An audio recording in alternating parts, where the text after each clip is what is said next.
அவங்க வந்து கைப்பற்றினது வந்து 53 ஐட்டம்ஸ். அவங்களுக்கே ஒரு கன்ஃபியூஷன் இருந்தது.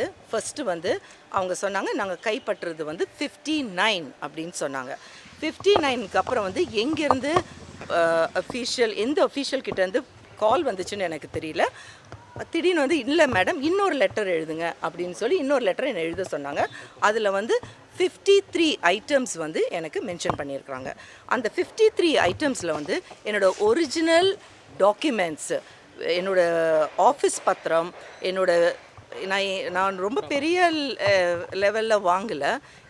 என்னோடய ஹஸ்பண்டு அவரோட சொந்த உழைப்புனால் எங்களுக்கு கிடைச்ச அந்த மணியை வச்சு நான் வாங்கின properties. It is not illegal money that we have obtain. அதில் வந்து என்னென்னா பழைய லேப்டாப்ஸு 2 இருந்தது, ஐபேட்ஸு 2, எல்லாமே அன்யூஸ்டு. அதில் வந்து அவங்க ஒன்றுமே பார்க்கறதுக்கு வாய்ப்பு இல்லை. அப்புறம் வந்து ஏதோ சிம் கார்டு மாதிரி ஏதோ எடுத்தாங்க. பண்ணிட்டு இருந்தாங்க. என்ன சொன்னாங்க? சோதனை என்னென்ன பறிமுதல் பண்ணியிருக்காங்க? என்ன மாதிரியான சோதனை பண்ணாங்க மேம்? காலையில் வந்து இன்றைக்கி நான் ஒரு 8:30 அந்த டைமுக்கு நான் வந்திருந்தேன். 8:30க்கு வந்த உடனே ஒரு 20 மினிட்ஸ் டு 30 மினிட்ஸ்க்குள்ளார திடீர்னு வந்து சொன்னாங்க காவல் வந்திருக்கிறாங்க, காவல்துறை போலீஸ் பர்சன்ஸ் இங்கே வந்திருக்கிறாங்க அப்படின்னு எனக்கு ஒரு இன்டிமேஷன் வந்துச்சு. ஸோ அதுக்கப்புறம் வந்து எனக்கு வந்து ரொம்ப டிஸ்டர்ப்டாக இருந்தது. ப்ரீவியஸ் டே வந்து எங்கள் சார் வந்து ஃபிலிக்ஸ் ஜெரல்டு நைட்டு 10:30க்கு தான் ஜெயிலுக்கு போனாங்க. திருச்சி சென்ட்ரல் ஜெயிலுக்கு 10:30 நைட்டில் அவங்க உள்ளார போனாங்க. அதுக்கப்புறம் வந்து நான் வந்து ஒரு 11:30 12 o'clock போல் அங்கேருந்து நாங்கள் நைட்டு ஸ்டார்ட் பண்ணேன் நான். So mid night 12 o'clock start பண்ணிவிட்டு ஒரு இடத்துல ஒரு 1 hour 2 hours பிரேக் எடுத்துகிட்டு மார்னிங் வரும்போது 8:30 to 9 ஆயிருக்கும். அதுக்கப்புறம் திடீர்னு வந்து இந்த காவல்துறை வந்து வராங்கன்னு சொன்னோன்னே எனக்கு ரொம்ப ஐ டென்ட் எக்ஸ்பெக்ட். ஏன்னா எனக்கு வந்து சர்ச் வாரண்ட் இருக்குதுன்னு எனக்கு தெரியாது. இட் வாஸ் அப்போ வந்து எனக்கு என்ன கோவம்னா, இன்கேஸ் நான் நேற்று வராமல் இருந்திருந்தானா, நான் இருக்கிறது வந்து it's a rental house. I am not staying in my own house. If they come and if they barge into my house, அவங்களே வந்து தள்ளி கதகை உடைச்சி வந்தாங்கன்னா அப்போ அந்த ஒரு மனநிலை நீங்கள் எல்லாருமே புரிஞ்சுக்கணும். இது மாதிரி ஒரு எப்படி சொல்கிறதுனா ஒரு சிச்சுவேஷன் ஒரு சராசரி பெண்ணுக்கு ஒரு கணவன் வந்து ஒரு நாள் முன்னாடி வந்து ஜெயிலில் இருக்கிறாங்க, அதுவும் ஒரு அன்எக்ஸ்பெக்டடு. இன்ஸ்பைட் ஆஃப் தட் நான் வந்து இதெல்லாம் கடந்து ஆஃபீஸ்க்கு வரணும், வீட்டுக்கு வரணும் அப்படிங்கிற பட்சத்தில் திடீர்னு வந்து காவல்துறை வந்து காலையில் 9:30 மணிக்கு இங்கே நிற்கிறாங்க. They are searching for me. அப்படிங்கும்போது எனக்கு இதை விட ஒரு மன கஷ்டம் வந்து இந்த தமிழ்நாடு கவர்மெண்ட்டு கொடுக்க முடியாது. ஐ extend my sincere thanks to all the media persons who have come here. எனக்காக வந்து உங்கள் எடிட்டர் எல்லாருக்கும் தெரியக்கூடிய ஃபிலிக்ஸ் ஜெரல்ட் சாருக்காக, எனக்காகவும் உங்கள் எல்லாருக்கும் தெரியுது நான் எவ்வளோ மன ரீதியாகவும் உடல் ரீதியாகவும் எனக்கு தூக்கம் இல்லாமல் 3-4 நாளாக தூக்கம் இல்லாமல், கரெக்டான சாப்பாடு இல்லாமல் ஒரு ஃபுல் டே வந்து எஸ்டர்டே நாங்கள் ஃபுல் டே வந்து சென்ட்ரல் ஜெயிலுக்கு முன்னாடி நாங்கள் வந்து எஸ்பி ஆஃபீஸ் திருச்சியில் இருந்தோம். கொஞ்ச நேரத்துக்கு அப்புறம் we went to the hospital. அவங்க சொன்னாங்க ஃபிசிக்கல் எக்ஸாமினேஷன் சொன்னாங்க சாருக்கு. அதுக்கப்புறம் வந்து கோர்ட் ப்ரொசீடிங் வாஸ் அது ஒரு நான் தனியாக I have to take an interview.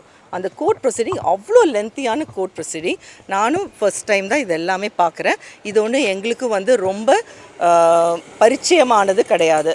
பல தடவை கோர்ட்டுக்கு போனது like any other normal women or any other normal மனைவியாக இருக்கிறவங்களுக்கு இது மாதிரி ஒரு கஷ்டம் ஆர் நெருக்கடி இந்த தமிழ்நாடு கவர்மெண்ட்டு கொடுக்கக்கூடாது. இதுதான் என்னோட sincere apology to all of you. Please don't do this. Ma'am, உங்கள் வீட்டு சோதனையில் என்னென்ன பொருட்கள் அவங்க பறிமுதல் பண்ணியிருக்காங்க? மொத்தம் எத்தனை மாதிரியான ஆவணங்களை பறிமுதல் பண்ணியிருக்காங்க? ஓகே, அவங்க வந்து 10:30 மணிக்கு அவங்க வந்தாங்க.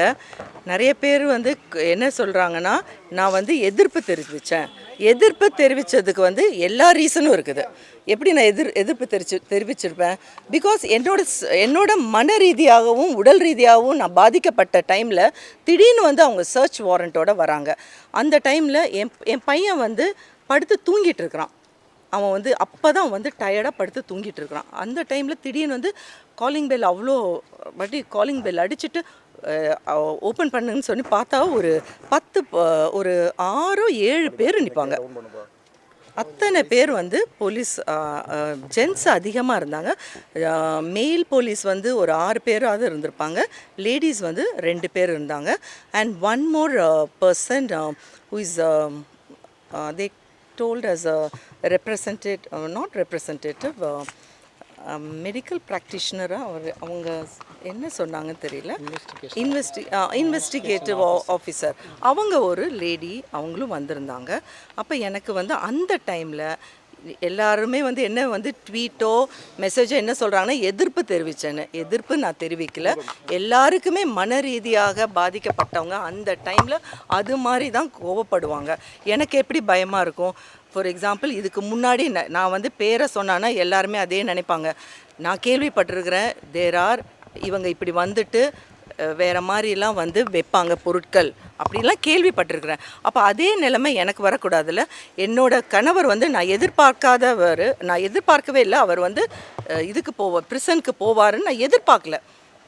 அவர் வந்து இதில் வந்து எப்படி சொல்கிறது, அவர் இன்டர்வியூ வந்து எடுக்க தான் செஞ்சார்.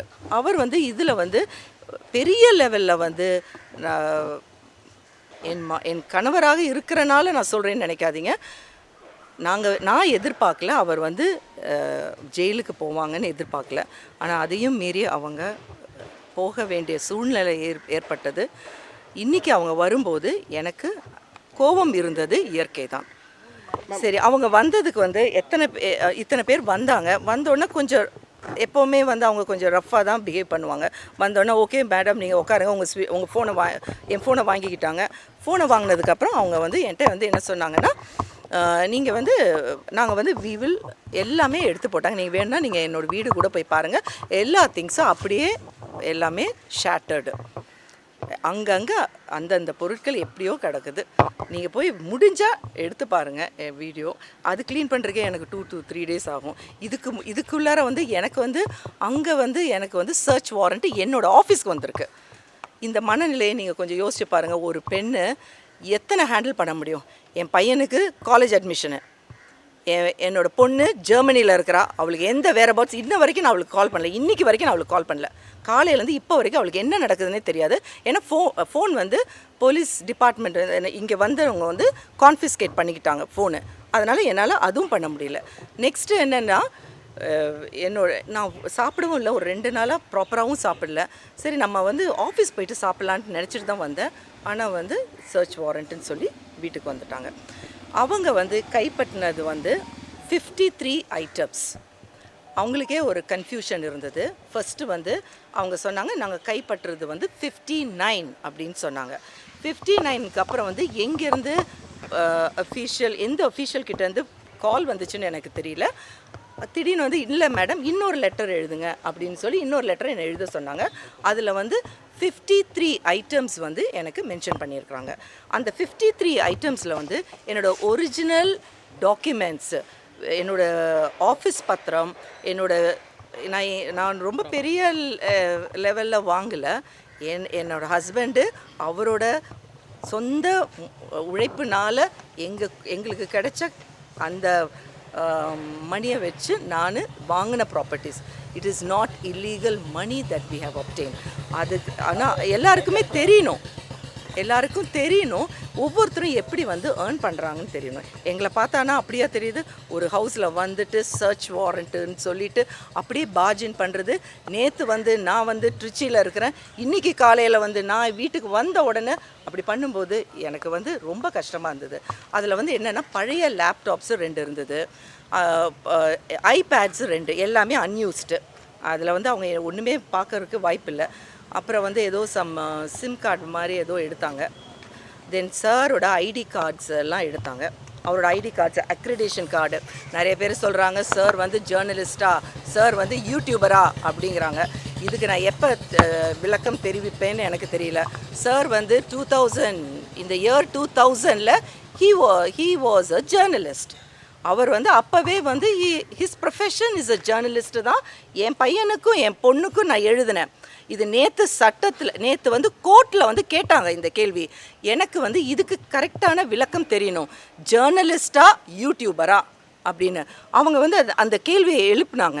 2000 இந்த year 2000 my husband was a reporter from NDTV, New Delhi Television.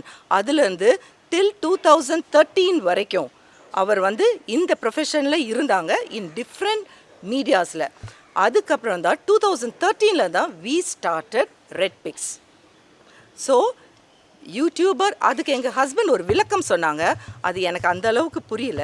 என்ன சொன்னாங்கன்னா, current affairs, those who deal in current affairs in YouTube are called as journalist.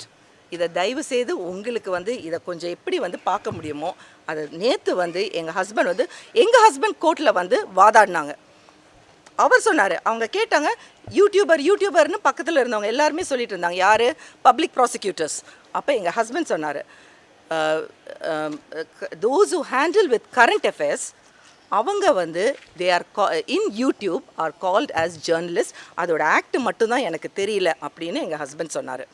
So நீங்கள் வந்து எனக்கு I just want to know who is a journalist. நீங்கள் எல்லாருமே ஜேர்னலிஸ்ட்னு தான் நான் நினைக்கிறேன்.